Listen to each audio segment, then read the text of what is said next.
Hello everyone, my name is Anirban Bhattacharya and I welcome you to my YouTube channel, Professor Wanderlust.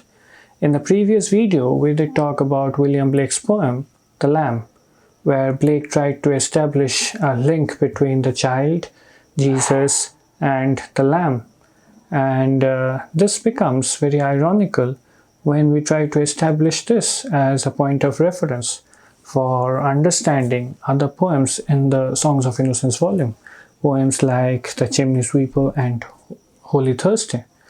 Now, another very interesting fact to notice over here is that how the ostensible utterance, the innocent ostensible utterance of a child changes into a narrative voice that articulates a rather dispassionate recital of facts.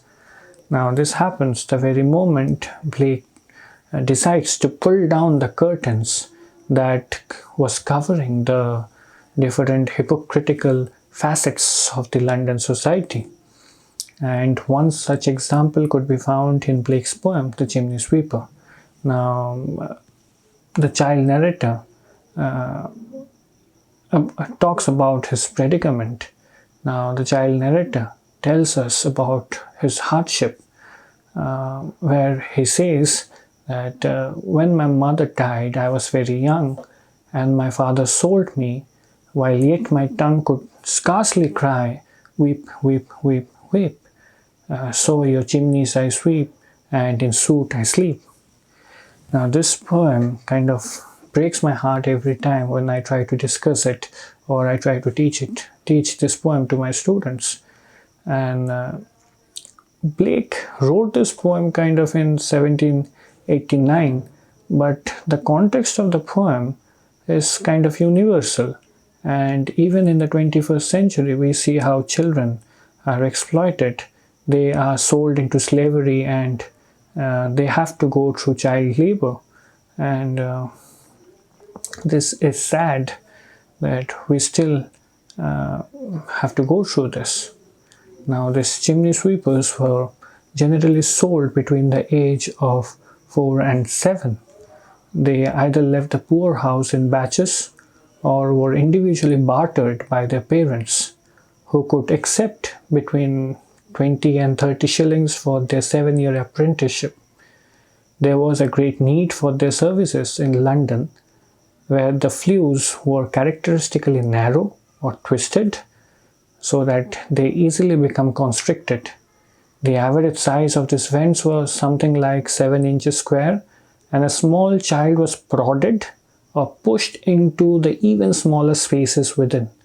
Sometimes they were encouraged with poles or pricked with pins, or scorched with fire to make them climb with more enthusiasm.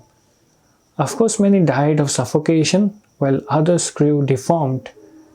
Many others suffered from what were known as sooty warts, or cancer of the scrotum. The child narrator recounts the story of another chimney sweeper, Tom Dacre, now who cried bitterly when his wonderful white hair was shaved off so that the vermin and soot could not affect it, or rather infest it. Now, our child narrator consoles Tom and comforts him. Tom falls asleep, but he has a dream. Rather, Tom has a nightmare where he finds several of his fellow chimney sweepers, his friends, all locked up in black coffins. Now, the narrator tells that there's little Tom Dacre, who cried when his head, that curled like a lamb's back, was shaved. So I said, "Hush, Tom, never mind it, for when your head's bare, you know that the soot cannot spoil your white hair." And so he was quiet that very night. As Tom was sleeping, he had such a sight that thousands of sweepers, Dick, Joe, Ned, and Jack, were all of them locked up in coffins of black. In the dream, an angel arrives with a special key, and with the help of this key, the angel opens the coffins and sets the children free. The children run wild in an open valley, and they clean themselves in a river.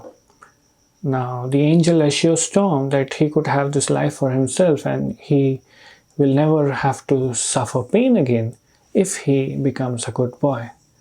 If he follows the orders accordingly and perform his duty without any question.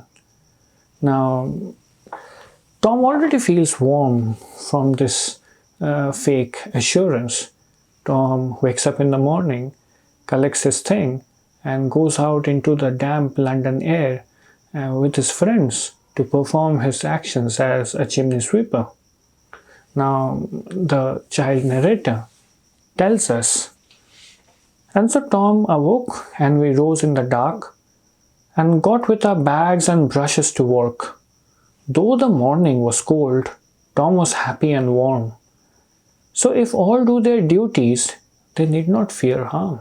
Now there can hardly be any doubt that the comfort that Tom derives from the child narrator or from the angelic figure that visited in his dream the previous night was nothing more than a cold comfort, a dream, an illusion, perhaps an ignis fatuus.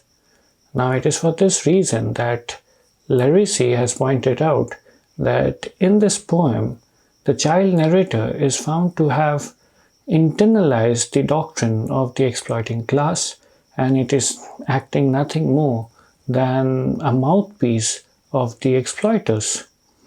Now, this interpretation takes its cue from a tradition that was prevalent during the second half of the 18th century, where polite language was regarded as concealing rhetorical codes specifically conducive to upper class interest. Now, a similar fake show of sympathy could also be seen in Blake's poem Holy Thursday as well. We are going to discuss the poem Holy Thursday in our upcoming video. Please stay tuned and don't forget to click the bell icon and subscribe. Goodbye till we meet again. Thank you.